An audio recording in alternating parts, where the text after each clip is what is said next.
Hello everyone, hope you all are doing good. So in the last class we were discussing the marathon session on irrigation engineering. अब उसी को continue करेंगे. We'll continue with that only. But start करने से पहले basic announcements हैं. Prior to the starting we have a basic announcement. 20% off on all the subscriptions is available to you. 20% off available है सारे subscription पे आपके लिए. So you can avail this offer. आप इस offer को avail कर सकते हैं. ये 30 जून तक ही available है. Then printed notes are also available for you. Printed notes भी available है आपके लिए. You can get these printed notes, but this is valid for only Plus and Iconic subscriber. The valid है सिर्फ Plus और Iconic subscriber के लिए. Next for GATE and ESC 23 and GATE and ESC 24 new batch is being launched. नया batch launch हो रहा है 29 जून से launch हो रहा है. जो टॉपिक स्टार्ट हो रहा है वो है जियो टेक्निकल और PERT CPM. The topic which we are starting is Jio technical engineering and PERT CPM. तो ये तो हमारे बेसिक अनाउंसमेंट्स हो गए. These are our basic announcements. अब लास्ट क्लास में हम पहुंच गए थे कंजप्टिव यूज तक की बात हो गई थी हमारी. हाँ, तो ये हमारा लास्ट पॉइंट ऑफ डिस्कशन था. अब हम बात करेंगे सॉइल मॉइस्चर इरिगेशन रिलेशनशिप. ये सबसे इंपॉर्टेंट टॉपिक है आपके गेट के पॉइंट ऑफ व्यू से. It is the most important topic from your GATE point of view. उसमें से एक सवाल तो मिलेगा ही मिलेगा आपको. So expect one definite problem from this topic. तो इसमें से एक प्रॉब्लम जरूर आती है. क्लियर है? अब इस बात को समझने के लिए मैंने डायग्राम तो बना के दिखाया है आपको. I have shown this diagram. अब इसको समझने की कोशिश करते हैं. Will try to understand this. तो यहाँ पे भले ही लिखा हुआ है सब कुछ, पर हम यहीं से समझने की कोशिश करेंगे. आगे वाली चीज़ बाद में देख लेना. इस डायग्राम को एनालाइज करना. क्या बोलता है diagram? It says that the water below the water table is known as ground water. अगर वाटर टेबल लेवल के नीचे का जो पानी है उसे हम क्या बोल देंगे? ग्राउंड वाटर बोल देंगे. तो ये हमारी वाटर टेबल लेवल है. This is our water table level. तो एक ग्राउंड लेवल के नीचे का सेक्शन बना के दिखाया है. तो ग्राउंड वाटर टेबल लेवल के नीचे जो पानी है इसको हम क्या बोल देते हैं? ग्राउंड वाटर बोल देते हैं. और जो ग्राउंड वाटर टेबल लेवल के ऊपर का पानी है इसको हम क्या बोल देते हैं? सॉइल मॉइस्चर बोल देते हैं. तो ये लिखा हुआ है, ये सॉइल मॉइस्चर है और ये ग्राउंड वाटर है. तो वाटर टेबल लेवल के नीचे जो पानी है उसको बोलते हैं ground water. Water table level के ऊपर जो पानी है उसको बोलते हैं soil moisture. Clear? Next point of reference. Next point क्या बोल रहा है? नेक्स्ट पॉइंट ये बोल रहा है कि हमारी जो अर्थ क्रस्ट है वो दो जोन में डिवाइडेड होती है. एक zone of rock flowage and zone of rock fracture. ये मैंने आपको इरिगेशन में भी कराया था. जोन ऑफ रॉक फ्लोएज हमारे किसी काम की नहीं, क्योंकि वहां से पानी को एक्सट्रैक्ट नहीं किया जा सकता. जोन ऑफ रॉक फ्लोएज के ऊपर जो जोन होती है उसको बोलते हैं zone of rock fracture. Zone of rock fracture को दो पार्ट में भी क्लासिफाई किया हुआ है. एक जोन ऑफ सेचुरेशन जहाँ पे ग्राउंड वाटर है, और दूसरा जोन ऑफ एरेशन जिसमें क्या प्रेजेंट है? सॉइल मॉइस्चर है. तो इस जोन ऑफ एरेशन को या सॉइल मॉइस्चर जिसमें पानी प्रेजेंट था, तो जोन ऑफ एरेशन में ही सॉइल मॉइस्चर प्रेजेंट था. हमने क्या बोला? वाटर टेबल लेवल के ऊपर जो पानी है वो सॉइल मॉइस्चर है. कौन सी जोन में? जोन ऑफ एरेशन में. तो वाटर टेबल लेवल के ऊपर वाले पानी को नाम दिया हमने सॉइल मॉइस्चर, पर ये है किस जोन में? जोन ऑफ एरेशन के अंदर है. तो वो पोर्शन जोन ऑफ एरेशन का in which the root of the plant and crops penetrate to absorb the moisture from it is termed as soil and root water zone. तो वो portion zone of aeration का जिसमें plant की root penetrate करती है, penetrate कर रही है और यहाँ से मॉइस्चर को एक्सट्रैक्ट करती है, यहाँ से मॉइस्चर को एक्सट्रैक्ट करती है, इसको हम क्या बोलते हैं? सॉइल और रूट वाटर जोन बोलते हैं. So this is technically termed as soil and root water zone. Clear है? नेक्स्ट पॉइंट क्या बोल रहा है? When the water falls over the ground. जब पानी फॉल करता है ग्राउंड के ऊपर, कैसे फॉल करता है? या तो इरिगेशन होती है, बारिश होती है, या हम इरिगेशन करा देते हैं या पानी करा देते हैं. A part of it get is absorbed in the root zone. इसका कुछ पानी कहाँ हो जाता है? रूट जोन में एब्जॉर्ब हो जाता है. तो जब बारिश होती है या जब हम इरिगेशन करते हैं, इसका कुछ पानी तो कहाँ चला जाता है? रूट जोन में चला जाता है, मतलब जोन ऑफ एरेशन में रहता है. जो बचा हुआ पानी कहाँ फ्लो कर जाता है? बचा हुआ पानी फ्लो कर जाता है और मिल जाता है ग्राउंड वाटर जोन में आके. तो बचा हुआ पानी मिल जाता है ग्राउंड वाटर जोन के अंदर आके, जिसको हम जोन ऑफ सैचुरेशन भी बोलते हैं. तो जब बारिश होती है, जब इरिगेशन होती है, कुछ पानी तो कौन ऑब्जॉर्ब कर लेता है? कुछ पानी हमारी रूट्स ऑब्जॉर्ब कर लेती हैं. बचा हुआ पानी कहाँ जाता है? बचा हुआ पानी आता है और मीट कर जाता है हमारे ग्राउंड वाटर जोन को. दिख रहा है ये? तो ये मैंने आपको बेसिक जानकारी दी, basic information is given to you. अब यहाँ के आगे बात स्टार्ट किसकी होती है? यहाँ पे आगे बात स्टार्ट होती है हमारी फील्ड कैपेसिटी की. तो ये तो मैंने आपको बेसिक जानकारी दी. अब यहाँ पे आगे बात स्टार्ट होती है फील्ड कैपेसिटी की. फील्ड कैपेसिटी क्या है? इसको मैंने लिखा हुआ है, इसको पढ़ते हैं, वापस मैं डायग्राम पे चला जाऊंगा. Immediately after the application of the water. Immediately जब आप पानी अप्लाई करते हो over the ground, a certain amount of the water is retained over the surface of the soil particle by force of molecular attraction. जैसे ही application होती है पानी की ग्राउंड के ऊपर, चाहे बारिश से हो चाहे आपने इरिगेशन करी है, कुछ पानी कहाँ रुक जाता है? कुछ पानी रुक जाता है हमारे सॉइल पार्टिकल के सरफेस के ऊपर। किसकी वजह से रुक जाता है? Because of the molecular force of attraction between the water molecules and soil particle. और this water can not be drained easily by the gravity, जिसको हम क्या बोल देते हैं? जिसको हम फील्ड कैपेसिटी बोलते हैं। तो कुछ पानी पार्टिकल के सरफेस के ऊपर रुक जाता है जो ग्रेविटी ड्रेन आउट नहीं कर सकती, इसको हम क्या बोल देते हैं? फील्ड कैपेसिटी बोल देते हैं। क्लियर है चीज? Next point of reference, the field capacity is the water content of the soil after free drainage has taken place. Free drainage मतलब ग्रेविटी की वजह से ड्रेनेज हो चुका है। और सफिशिएंटली कितने टाइम तक ये हुई कहानी? 2 से लेकर 5 दिन तक। तो आप बोल सकते हो field capacity is the water content of the soil after free drainage which has taken place for a sufficient period of time, मतलब 2 से लेकर 5 दिन। तो पानी अप्लाई किया, इरिगेशन करी या बारिश आई। बारिश आने के बाद कुछ पानी हमारे पार्टिकल के सरफेस के ऊपर रुक गया और बचा हुआ पानी ड्रेन आउट कर गया। ये ड्रेनिंग चलती गई 2 से लेकर 5 दिन तक। इसके बाद जो पानी बचा हुआ है उसको हम क्या बोल देते हैं? फील्ड कैपेसिटी बोल देते हैं। This is technically termed as field capacity. अभी जो फील्ड कैपेसिटी है ये फर्दर क्लासिफाइड है। ये जो फील्ड कैपेसिटी है फर्दर क्लासिफाइड है 2 के अंदर। एक अवेलेबल वाटर या कैपिलरी वाटर, दूसरा नॉन अवेलेबल वाटर या हाइग्रोस्कोपिक वाटर। तो हमारी जो फील्ड कैपेसिटी है इसको आगे मैंने 2 पार्ट में क्लासिफाई कर दिया, available capillary, non available hygroscopic. अब जरा देखना, ये मैंने आपको दिखा रखा है, दिस आई हैव शोन, ये पूरी कहानी बना के दिखाई थी।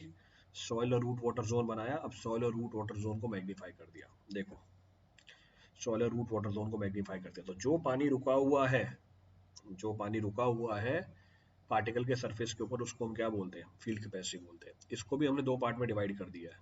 It is also being divided into 2 part. अब ध्यान रखना है किसकी? Soil and root water zone है सिर्फ, ये रूट्स पेनिट्रेट हो रही है तो सिर्फ soil and root water zone की बात कर रहे हैं। तो जो पानी रुका उसको मैंने क्लासिफाई किया 2 पार्ट में, एक अवेलेबल वाटर है, दूसरा नॉन अवेलेबल वाटर है। अवेलेबल वाटर को हमने क्या बोल दिया? Capillary water. और नॉन अवेलेबल वाटर को हमने क्या बोल दिया? Hygroscopic water. क्लियर है? तो ये पिक्चर सिर्फ सॉइल और रूट वाटर जोन की है, ये पिक्चर पूरे अर्थ क्रस्ट की है। किसके ऊपर? जोन ऑफ फ्लोइज के ऊपर, जिसको जोन ऑफ रॉक फ्लोइज भी बोल सकते हो आप। तो ये हमारी फील्ड कैपेसिटी का पहला कंपोनेंट आया, अवेलेबल वाटर या कैपिलरी वाटर। क्या है ये? अ part of the field capacity of the water which is attached to the soil particle by surface tension against the gravitational force and can be used by the plant for its growth is termed as capillary water। फिर से repeat करता हूँ, a part of the field capacity of the water, एक part है field capacity of water का, which is attached to what? Which is attached to the soil particle, जो soil particle के साथ attach है। किसके against? Gravitational force के against। और जिसको प्लांट यूज कर सकता है अपनी ग्रोथ के लिए, इसको हम क्या बोल देते हैं?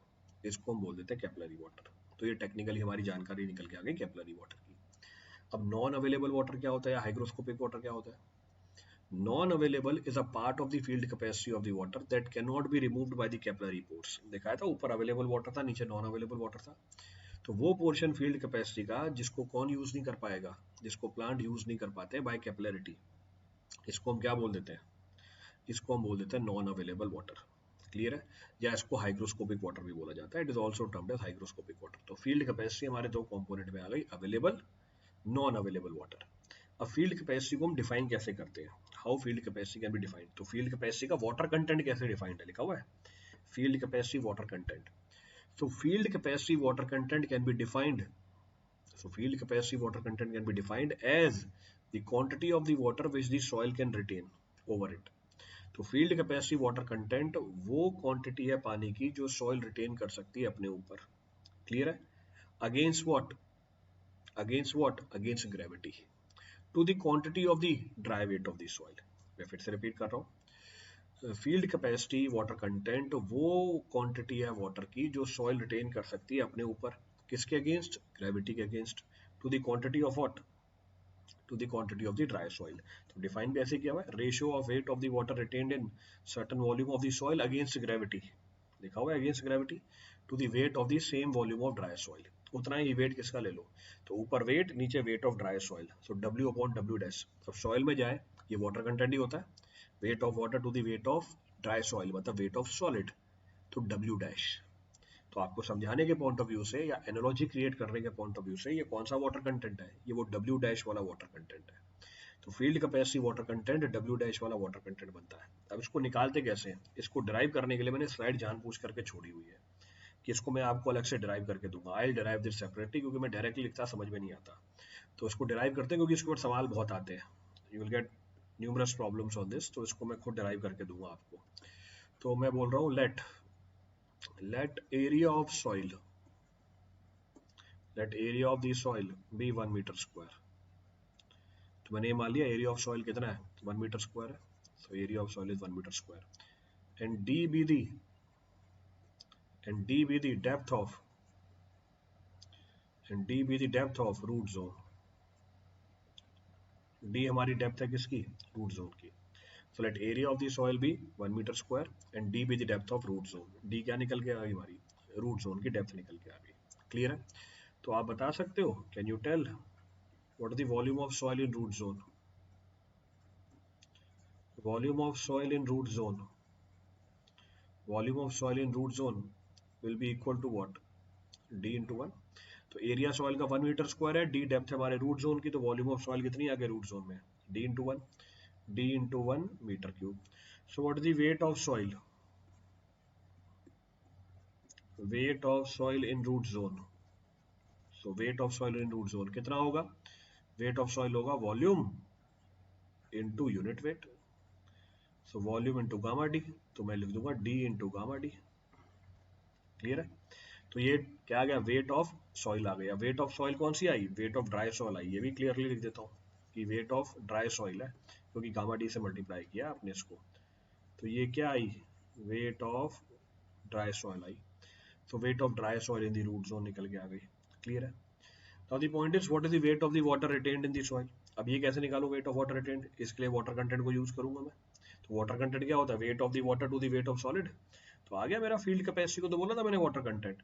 तो अब हम बोलेंगे, मैं बोलूंगा wait of water, wait of water retained in soil. So weight of water retained in soil कैसे निकालेंगे, वाटर कंटेंट यानी field capacity into D gamma D. ये वेट ऑफ वाटर आ गया। वेट आ गया तो वॉल्यूम निकाल सकता हूँ, वॉल्यूम, तो volume of water retained. So volume of water retained in the soil कैसे निकाले, F into D into gamma D divide by gamma W. Weight को डिवाइड कर दिया यूनिट वेट से, तो वॉल्यूम आ गया। वॉल्यूम आ गया तो डेप्थ भी निकाल सकते हैं। So what is the depth of water retained in the soil.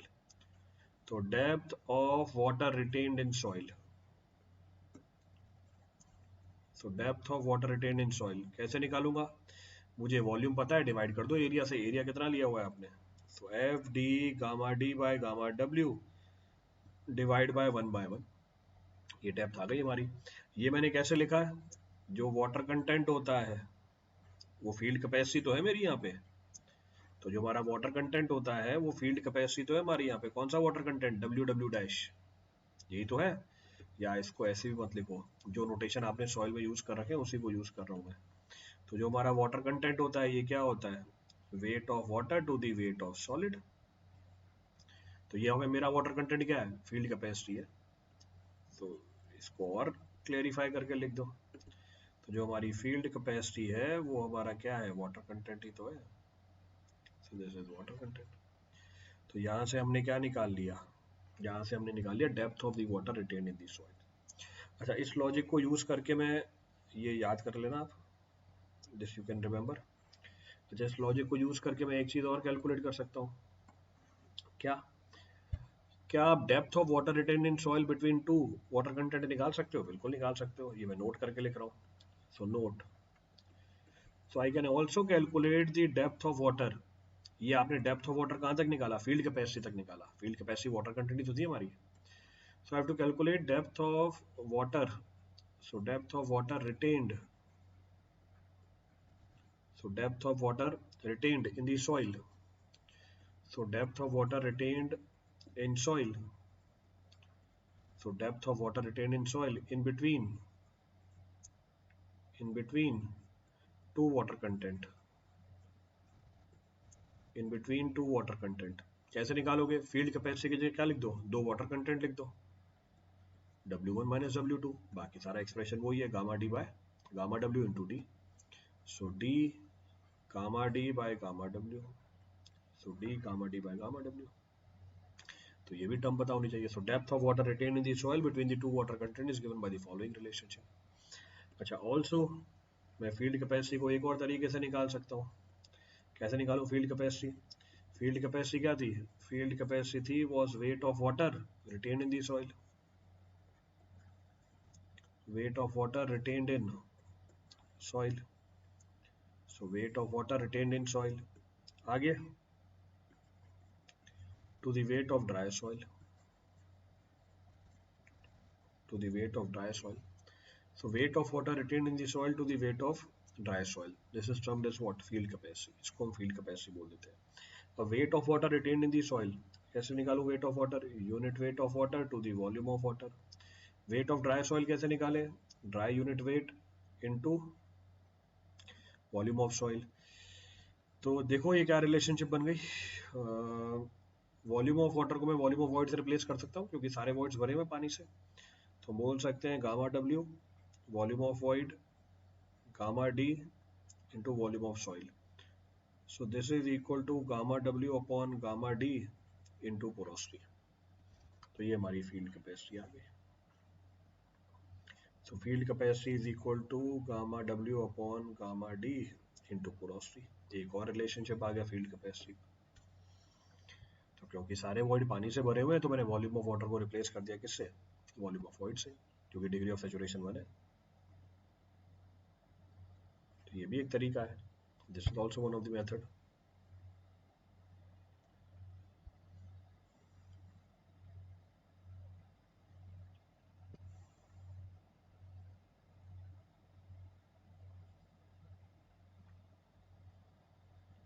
Clear है? तो ये मुझे खुद डिराइव करके देना था आपको. So I have to derive this on my own.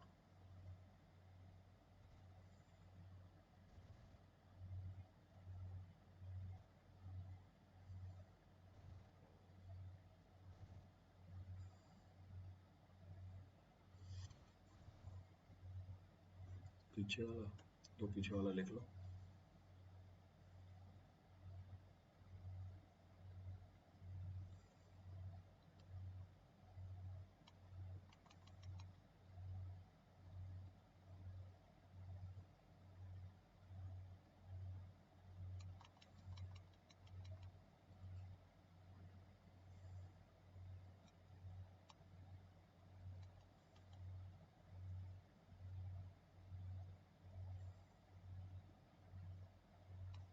Note कर लिया सबने?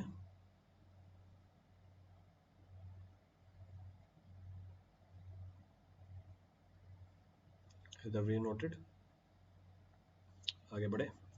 तो ये तो हमारे फील्ड कैपेसिटी की कहानी हुई. अब इसके आगे बढ़ते हैं. This was the story of field capacity.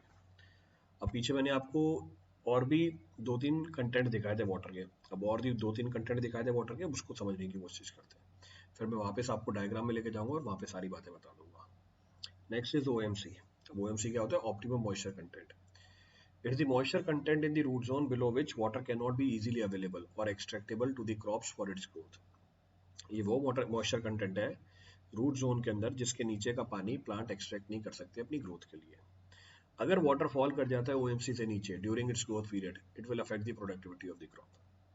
तो अगर वाटर कंटेंट फॉल कर जाती है OMC से नीचे during its growth period, it will affect the productivity of the crop. Crop की प्रोडक्टिविटी क्या हो जाएगी? कम हो जाएगी. तो फिर सॉइल मॉइस्चर डेफिशिएंसी क्या है? It is the water which is required to bring the soil moisture of the given soil to its field capacity. तो soil moisture deficiency का मतलब हुआ कितना पानी चाहिए हमें दोबारा से वाटर कंटेंट को फील्ड में लाने के लिए. कहाँ तक? फील्ड कैपेसिटी तक. So water required to bring the soil moisture content back to the field capacity will be termed as soil moisture deficiency. अब इस बात को मैं यहीं रोकता हूँ क्योंकि इसके आगे वाली टर्म तो है ही नहीं. इस बात को यहीं रोकते हैं और डायग्राम में जाते हैं. Check this diagram. अब इस पूरे डायग्राम को समझने की कोशिश करते हैं. तो ये सॉइल और रूट वाटर जोन है. आपने जब पानी अप्लाई किया इसके ऊपर, बारिश हुई या इरिगेशन हुई, कुछ पानी सरफेस पे रुक जाएगा जिसको हम फील्ड कैपेसिटी बोलते हैं, बाकी सारा पानी ड्रेन आउट हो जाएगा. फील्ड कैपेसिटी हमने 2 पार्ट में डिवाइड कर दी. Available water, capillary water, non available water या हाइग्रोस्कोपिक वाटर. अब अवेलेबल वाटर में भी हमने किसको मार्क किया? Optimum moisture content. वो वाटर कंटेंट जिसके नीचे प्लांट पानी को एक्सट्रैक्ट नहीं कर पाता अपनी ग्रोथ के लिए. इसका मतलब अवेलेबल वाटर का वो पोर्शन जो प्लांट के लिए रेडीली अवेलेबल है, इसको हम बोलते हैं रेडीली अवेलेबल वाटर. क्लियर है? इसका मतलब अगर फील्ड के अंदर वाटर कंटेंट फील्ड कैपेसिटी से फॉल करके कहां पर आ जाए? OMC तक आ जाए, आप दोबारा से इरिगेशन कर लो. क्योंकि इसके नीचे प्लांट रेडिली पानी को एक्सट्रैक्ट नहीं कर पाएगा। और ये तो हमने डिस्कस किया ही था, ये तो हमने डिस्कस किया ही था कि नॉन अवेलेबल वाटर वो वाटर होता है जिसकी वजह से पानी एक्सट्रैक्ट नहीं कर पाता। तो नॉन अवेलेबल वाटर वो वाटर होता है जिस पानी को प्लांट एक्सट्रैक्ट नहीं कर पाता। क्लियर चीज? तो यहाँ पे मैंने एक पॉइंट और डिफाइन करके दे दिया, एक पॉइंट और डिफाइन करके दे दिया जिसका नाम क्या रखा, एक पॉइंट और डिफाइन करके दे दिया जिसका नाम क्या रख दिया, permanent wilting point. So one more name is given, permanent wilting point. अब आप बोलोगे परमानेंट विल्टिंग पॉइंट क्या है? रेडिली अवेलेबल वाटर यानी ओएमसी से नीचे आया प्लांट पानी को एक्सट्रैक्ट मुश्किल से कर पाएगा, पर अगर ये वाटर कंटेंट फॉल करके परमानेंट विल्टिंग पॉइंट के नीचे आ गया, अगर ये वाटर कंटेंट फॉल करके परमानेंट विल्टिंग पॉइंट के नीचे आ गया, विल्ट का मतलब होना ड्राई, तो प्लांट हमारा पूरा ड्राई हो जाएगा। क्यों? क्योंकि इसके नीचे वाला पानी तो अवेलेबल ही नहीं है उसके लिए, उसको तो वो एक्सट्रैक्ट ही नहीं कर सकता, it is not capable of extracting this water. इसका मतलब ये है कि इमरजेंसी में ये नॉन रेडिली अवेलेबल वाटर को भी यूज कर सकता है, लिखा हुआ है नॉन रेडिली अवेलेबल वाटर। पर अगर मैं इरिगेशन की बात करूं, जैसे ही वाटर कंटेंट फॉल करेगा फील्ड कैपेसिटी से ओएमसी तक, मैं इरिगेशन कर दूंगा, मैं इसके नीचे पानी को आने दूंगा क्योंकि उसकी ग्रोथ अफेक्ट हो जाएगी, it's growth will be affected. इसलिए आपको भी इरिगेशन की फ्रीक्वेंसी बना के दिखा रखी है। तो जब मेरा वाटर कंटेंट फील्ड कैपेसिटी से फॉल करके कहाँ पर आए, ओएमसी पे आए, तो ये वाटर कंटेंट कम हो रहा है, आपने दोबारा से इरिगेशन कर दी, फिर से वाटर कंटेंट कंज्यूम किया प्लांट ने अपनी ग्रोथ के लिए, जब वाटर कंटेंट फॉल करके ओएमसी पे आए आपने दोबारा इरिगेशन कर दी, एंड सो ऑन।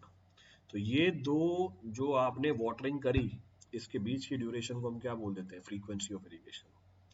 ये दो जो आपने वाटरिंग करी इसके बीच की ड्यूरेशन को हम टेक्निकली बोल देते हैं फ्रीक्वेंसी ऑफ इरिगेशन। तो ये हमारी फ्रीक्वेंसी ऑफ इरिगेशन है। तो this is technically termed as frequency of irrigation. तो ये डायग्राम पूरी पिक्चर क्लियर कर देता है, this diagram clears the entire picture. अब आप आगे वाली डेफिनेशन को पढ़ सकते हो। Now you can read the remaining definition. तो अब आगे वाली डेफिनेशन क्या बोल रही है हमारी, इक्विवेलेंट मॉइस्चर, एक आर्बिट्री टर्म बनाया हमने। अब क्या है equivalent moisture? It is the water retained by the saturated soil, so it is the water which is retained by the saturated soil after being centrifuged for 30 minutes by a force of 100 times more than that of gravity।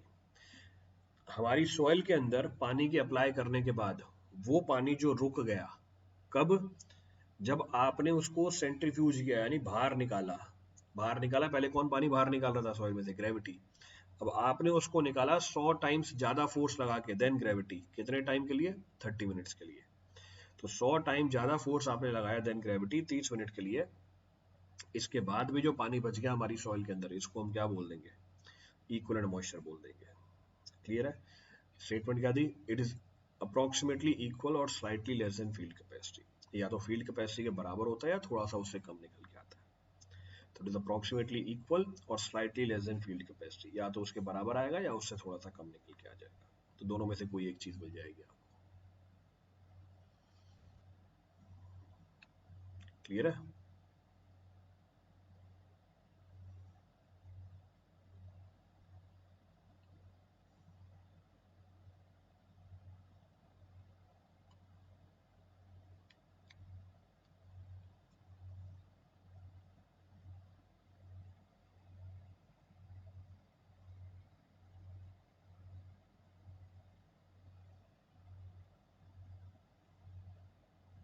चले आगे,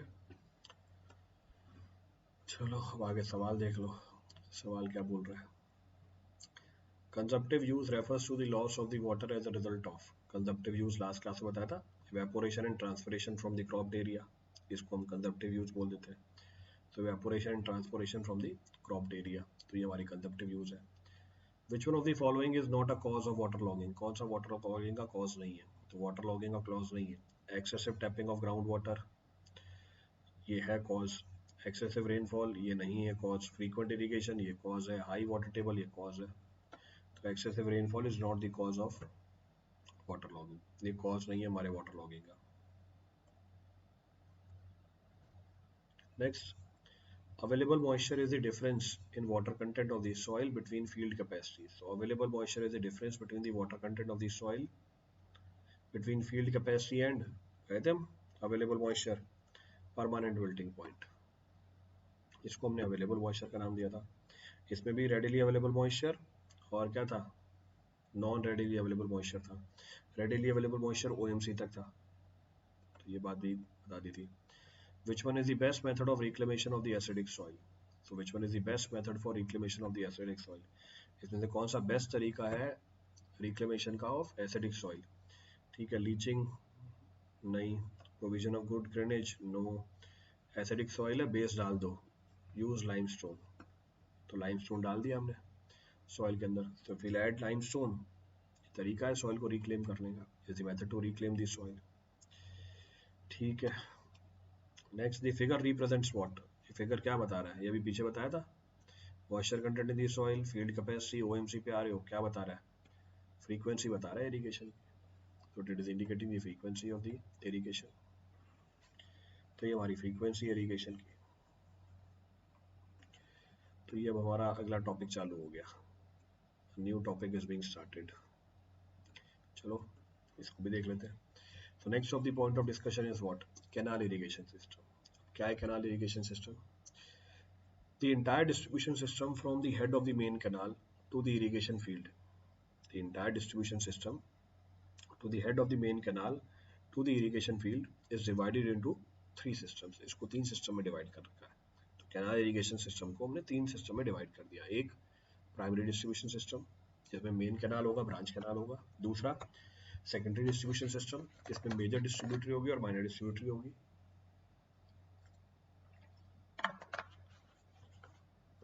और तीसरा tertiary distribution system, इसमें water course होगा और field channel होगा। तो तीन चीजें निकल के आती हैं, तो primary, secondary and tertiary. Clear है? The above integral management of conveying and distributing the water is known as warabandi system. अब ये इंडिया में डिफाइन हुआ था, तो इस ऊपर वाले सिस्टम को क्या बोल देते हैं? बाराबंदी सिस्टम बोल देते हैं। क्लियर है? रिपीट करना है इसमें से कुछ भी।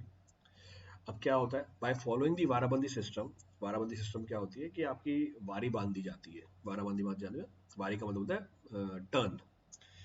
तो वाराबंदी सिस्टम में हर फार्मर की टर्म बांध दी जाती है कि आपको इस टर्न पे पानी मिलेगा, अगले वाले को इस टर्न पे पानी मिलेगा, अगले वाले को इस टर्न पे पानी मिलेगा। तो वो टर्न बाय टर्न पानी सप्लाई की जाते हैं। तो कैनाल इरिगेशन सिस्टम में अगर हम वाराबंदी सिस्टम को फॉलो करें, the turn of different farmers are fixed so that the daily water is not supplied to a single farmer, hence reducing the losses and allowing the application of the water under pressure. तो आप under pressure पानी apply कर सकते हो, you can apply water under pressure, और daily एक ही farmer को पानी सप्लाई नहीं करोगे, अलग अलग फार्मर को पानी सप्लाई करोगे। तो ऐसा करने से लॉसेस क्या हो जाते हैं? कम हो जाते हैं। तो वाराबंदी सिस्टम का ये एडवांटेज निकल के आता है। This is the advantage of warabandi system.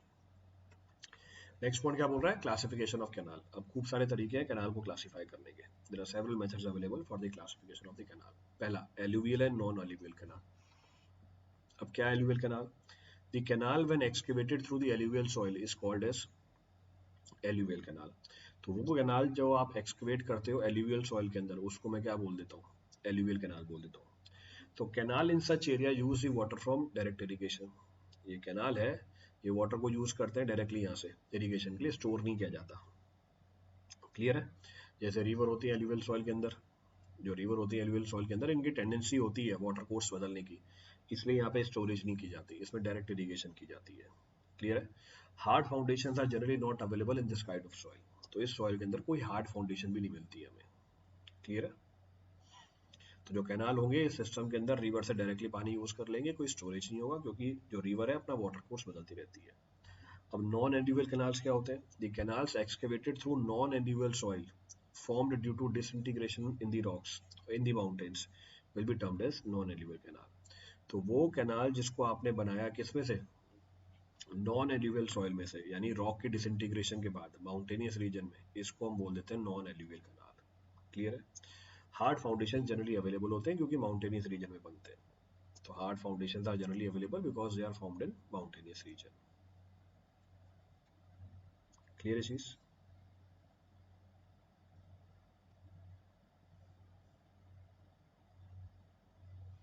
तो alluvial canal, non alluvial canal. Next, canal को हम क्लासिफाई कर सकते हैं on the basis of the alignment of the canal. तो कैनाल को हम क्लासिफाई कर सकते हैं on the basis of the alignment of the canal. अब क्या है ये? वाटरशेड कैनाल और रिज कैनाल। अब ये क्या होता है वाटरशेड कैनाल और रिज कैनाल? देख लो बनी हुई है रिज। रिज का मतलब होता है जिसकी आरएल मैक्सिमम हो, तो वो line having the maximum RL, इसको रिज बोला जाता है। This is technically termed as ridge. तो उसकी आरएल क्या मिलेगी आपको? मैक्सिमम मिलेगी। So RL will come out to be maximum. तो क्या होता है watershed canal या ridge canal? The canal which is aligned along any watershed or ridge line is called as watershed canal or ridge canal. वो canal जिसको आपने align कर रखा हो किसके लॉन्ग, वो कैनाल जिसको आपने अलाइन कर रखा हो किसके लॉन्ग, वाटरशेड और रिज लाइन के लॉन्ग, इसको हम बोल देते हैं वाटरशेड कैनाल। क्लियर है पूरी कहानी? So the canal which is aligned along watershed or ridge line is technically termed as watershed canal or ridge canal. Next point of reference, the natural limits of the command area of such irrigation canal would be on either side of the channel. कहने का मतलब है ये canal अपने दोनों तरफ क्या कर सकता है, इरिगेशन कर सकता है। ऑब्वियस सी बात है, रिज लाइन के लॉन्ग आपने इसको अलाइन किया, हाईएस्ट पॉइंट पे है, तो अपने दोनों तरफ इरिगेशन कर सकता है, तो एडवांटेज निकल के आता है। क्लियर है? Next, aligning a canal along ridge line ensures gravity irrigation on both the sides. यहाँ पे ग्रेविटी इरिगेशन इंश्योर हो जाती है दोनों तरफ, तो ये भी एडवांटेज है। एक तो दोनों तरफ इरिगेशन हो रही है और इरिगेशन भी कैसी, अंडर ग्रेविटी, तो आपको किसी एनर्जी देने की रिक्वायरमेंट नहीं होगी, तो एडवांटेज निकल के आया। नेक्स्ट पॉइंट क्या बोल रहा है, ये रिज बना के दिखाइए, देखो ऊपर रिज है, दोनों तरफ पानी जा रहा है। Since drainage are always away from the ridge, तो कोई ड्रेनेज वर्क की रिक्वायरमेंट नहीं होती है, so no cross drainage work in the canal is being required, तो उसकी कॉस्ट भी कम क्या हो जाती है, its cost is also reduced. Next, if watershed is passing through the villages or town, the canal may have to leave the ridge or watershed for some distance. अगर हमारा कैनाल पास कर रहा है किसी विलेज और टाउन से, उस समय हमें उसको डाइवर्ट कराना पड़ता है, तो उस समय उसको रिज लाइन को छुड़वाना पड़ता है, छुड़वा देते हैं। ये चीज। नेक्स्ट पॉइंट क्या बोल रहा है, the depression in the ridge line may also require construction of viaduct और siphon to maintain the canal full supply level. तो कई बार हमें उसके अंदर क्या बनानी पड़ती है, वायाडक्ट बनानी पड़ जाती है या साइफन बनानी पड़ जाती है। क्यों? ताकि जो कैनाल का फुल सप्लाई लेवल है वो मेंटेन होता है। कहने का मतलब है रिज लाइन, ये मैं रिज लाइन बना के दिखा रहा हूँ आपको, this is the ridge line. अब मैंने ये लॉन्गिट्यूडनल सेक्शन दिखाया है, ये आपका कैनाल है अलाइंड, ये मेरा कैनाल है। अब ये कैनाल की अलाइनमेंट है, अब कैनाल की अलाइनमेंट ये है, तो आपको कई बार अलाइनमेंट को मेंटेन करने के लिए, अब हर जगह रिज लाइन तो सेम नहीं मिलेगी ना आपको, यहाँ पे वायाडक्ट बनाने पड़ जाते हैं, तो कई बार वायाडक्ट भी बनाना पड़ जाता है, ताकि क्या मेंटेन करके रखें हम, फुल सप्लाई लेवल को मेंटेन करके रखें। तो ये मैंने कौन सी भी दिखाई है, ये आपकी क्रॉस सेक्शन है, ये मेरा लॉन्गिट्यूडनल सेक्शन है, दिस इज लॉन्गिट्यूडनल सेक्शन, और ये डायग्राम प्लान है, दिस डायग्राम इज प्लान, तो तीनों व्यू दिखा दिया आपको मैंने। तो ये क्रॉस सेक्शन है, अभी मैंने आपको लॉन्गिट्यूडनल सेक्शन भी बना के दिखाया था, longitudinal section was also being shown, तो इसको भी देख सकते हैं। तो इसके भी कुछ एडवांटेज है, कुछ ड्रॉबैक है, प्रॉपर्टीज आपको बता दी है। नेक्स्ट क्या है हमारे पास, नेक्स्ट है हमारे पास contour canal. Next of the canal is contour canal. अब क्या है contour canal, watershed canal can not be provided in case of hilly areas. Hilly areas में आरएल बहुत ऊपर होती है, तो कैनाल को लेके नहीं जाते, तो जो हिली एरियाज है वहां पर हम वाटरशेड कैनाल को नहीं प्रोवाइड कर सकते, उस केस में हम क्या करते हैं, उस केस में हम कॉन्टूर कैनाल देते हैं। तो in such case contour canals are provided which are aligned along the contour, which are aligned along the contour, इनको कॉन्टूर के अलोंग ही अलाइन कर दिया जाता है। कॉन्टूर क्या होता है, वो लाइन जो सेम आरएल वाले पॉइंट्स को ज्वाइन कर दे। क्लियर है? दिक्कत क्या होती है, contour canal can irrigate only one side because area on the other side will be on higher level. इसको देखने के लिए डायग्राम है हमारे पास, ये देखो, इसको देखने के लिए डायग्राम है। तो ये हमारी रिवर है, ये हमारा कॉन्टूर कैनाल बना। अब कॉन्टूर कैनाल ये ऊपर आरएल बढ़ती जा रही है, इसका मतलब ये इरिगेट कर सकता है पानी को सिर्फ एक ही साइड पे, it can irrigate the water only on one side, तो बस एक ही साइड पे ये पानी को इरिगेशन कर पाएगा फील्ड की हमारी। दूसरा, जब ग्रेविटी ड्रेनेज होगी वो भी मेरी कैनाल से बढ़ेगी, जो मेरी ग्रेविटी ड्रेनेज होगी वो भी मेरी कैनाल से बढ़ेगी, तो आपको क्या देना पड़ जाएगा, यहाँ पे ड्रेनेज वर्क भी देने पड़ जाएंगे, तो कैनाल के अंदर ड्रेनेज भी देना पड़ जाता है, तो cross drainage work is required, तो इसकी भी रिक्वायरमेंट होती है, तो इसमें कॉस्ट बढ़ जाती है क्रॉस ड्रेनेज वर्क की। क्लियर है? Next, since the slope of the river is much steeper than the canal, the canal surrounds more and more area within itself in river, तो ये एडवांटेज निकल के आता है। रिवर की slope ज़्यादा होती है, कैनाल की स्लोप कम होती है, तो कैनाल ज़्यादा एरिया कवर कर सकता है अपने बीच में और रिवर के बीच में। तो ये आपको डायग्राम में भी दिखाया, रिवर की स्लोप ज़्यादा है, कैनाल की स्लोप कम है, तो इसने ज़्यादा एरिया कवर कर लिया खुद के बीच में और रिवर के बीच में, it can cover more area. Contour canal is irrigation irrigates on one side, irrigate सही बात है, does not need bank on the higher side गलत बात है, पैरेलल टू द कॉन्टूर गलत बात है, all options are correct. Aligned parallel to the contour थोड़ी ना होता है।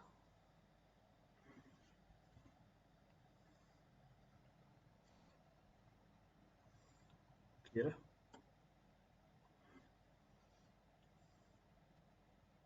Does not need bank on higher side, bank तो देंगे ना हायर साइड पे,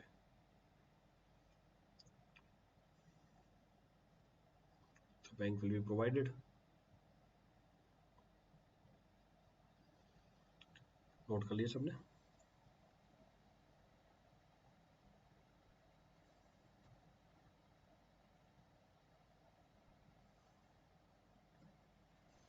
नोट करो फटाफट।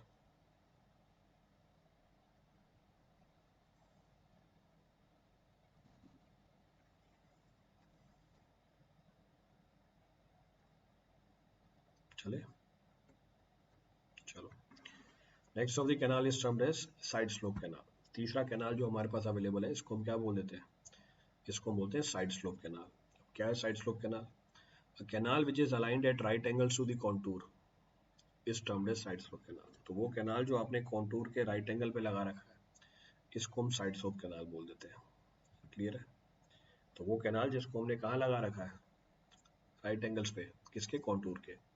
Now since natural drainage also flows at the right angle to the contour, जो नेचुरल ड्रेनेज है वो भी कहाँ फ्लो करती है? राइट एंगल पे फ्लो करती है। So since natural drainage also flows at right angle to the contour, तो ये हमारी नेचुरल ड्रेनेज है जो फ्लो कर रही है कहाँ पर?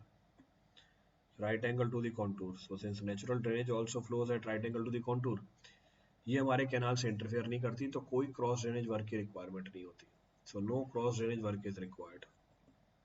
ये तो मैंने यूं ही बना दिया, जरूरत नहीं थी बनाने की। So no cross drainage work is required, तो इसमें कोई क्रॉस ड्रेनेज वर्क की रिक्वायरमेंट नहीं होती, तो एडवांटेज निकल के आ गया।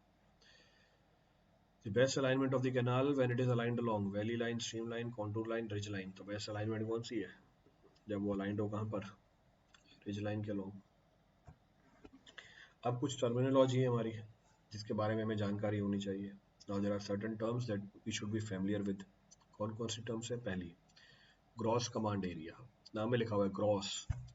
It is the total area which is bounded within the irrigation boundaries of the project, which can be economically irrigated without considering the limitation of the quantity of water available। So it is the total area, ये total area है जिसको bound किया हुआ है within the irrigation boundaries of the project, which can be economically irrigated, जिसको आप economically irrigate कर सकते हो बिना बाउंडेशन of quantity of the water। तो वो टोटल एरिया जो इरीगेट किया जा सकता है, it includes both cultivable as well as uncultivable. ये कल्टिवेबल एरिया भी इंक्लूड कर देगा, अनकल्टिवेबल भी इंक्लूड कर देगा। अब अनकल्टिवेबल क्या होता है? जैसे रेजिडेंशियल एरिया, रोड हो गया, फॉरेस्ट एरिया, ये भी इंक्लूडेड है ग्रॉस कमांड एरिया में। अब कल्चरेबल कमांड एरिया या कल्टिवेबल कमांड एरिया क्या होता है? ये पार्ट है ग्रॉस कमांड एरिया का which includes all the land of gross command area on which cultivation is possible। तो रेजिडेंशियल एरिया, रोड, फॉरेस्ट, वो सारी जगह हटा दो जिसमें कल्टीवेशन पॉसिबल नहीं है, तो इसको हम क्या बोल देंगे? कल्टिवेबल कमांड एरिया बोल देंगे। क्लियर है? At any given time all the cultivable land may not be actually irrigated. यहाँ पर कल्टिवेशन की जा सकती है पर इसकी एक साथ इरिगेशन नहीं करते। तो किसी भी एक गिवन टाइम पे all the cultivable land may not be actually irrigated. Clear है चीज? तो gross area, cultivable command area. अब कल्टिवेबल कमांड एरिया को फर्दर हमने क्लासिफाई कर रखा है दो कैटेगरी में। Cultivable portion of cultivable command area, लिखा हुआ है। So cultivable portion of cultivable command area, cultivable and non-cultivable portion of cultivable command area in absence of any delta may be assumed to be 80%। अब क्या है जानकारी है, अब इसको भी समझ सकते हैं। अब क्या फर्क होता है? तो पहला पोर्शन क्या बताया मैंने आपको? पहला पोर्शन ये बताया cultivable portion of cultivable command area. अब क्या होता है cultivable portion of cultivable command area? जिसमें आपने कल्टीवेशन कर रखी है। क्लियर? जिसमें आपने कल्टीवेशन कर रखी है। Next, cultivable and non cultivated portion of, ये कल्टीवेटेड है, cultivable and non cultivated portion तो कल्टीवेबल है पर आपने कल्टीवेशन नहीं कर रखी of cultivable command area. Clear चीज? ऑफ कल्टीवेबल कमांड एरिया, ये मेरा फुल स्टॉप लग गया यहाँ पे, तो ये दो पार्ट खत्म हो गए। ये अगली स्टेटमेंट चालू हुई, in absence of any data. तो दो पोर्शन बता दिए कल्चरेबल कमांड एरिया के, दो पोर्शन है। कल्चरेबल कमांड एरिया का पहला पोर्शन जिसपे कल्टीवेशन कर रखी है, और कल्चरेबल कमांड एरिया का वो पोर्शन जिसमें कल्टीवेशन नहीं कर रखी, कल्टीवेबल तो है पर आपने कल्टीवेशन नहीं कर रखी। In absence of any data, अगर आपके पास डाटा अवेलेबल नहीं है, सीसीए आप कितना मान सकते हो, कल्चरेबल कमांड एरिया में भी assume to be 80% of gross command area. इसको हम 80% मान लेते हैं ग्रॉस कमांड एरिया का। तो ये वो टाइपिस्ट टाइप करता है, उसको ये टेक्निकल चीजें नहीं पता होती, तो मैंने खुद ही यहाँ पे मॉडिफाई करके दे दिया। That I mentioned on my own. चले आगे, next point of reference. Next point क्या बोल रहा है, नेक्स्ट पॉइंट बोल रहा है इंटेंसिटी ऑफ रेनफॉल, सीजनल और एनुअल। क्या होती है intensity rainfall? The entire cultivated portion of cultivable command area is not desired to be irrigated at one time.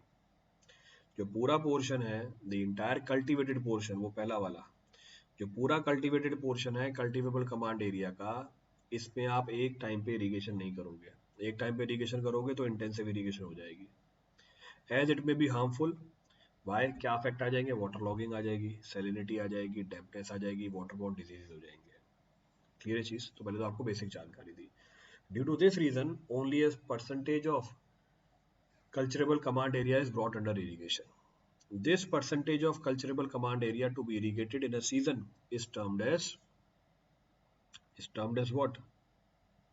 ये percentage of culturable command area जिसको आप क्या लेके आते हो, this percentage of culturable command area which is brought into irrigation is termed as intensity of irrigation, is termed as intensity of irrigation. इसी को हम क्या बोलते हैं, इंटेंसिटी ऑफ इरिगेशन बोलते हैं। तो हम कुछ छोटा सा परसेंटेज ही लेके आते हैं इसके अंदर, इसको हम टेक्निकली क्या बोल देते हैं, इंटेंसिटी ऑफ इरिगेशन बोल देते हैं।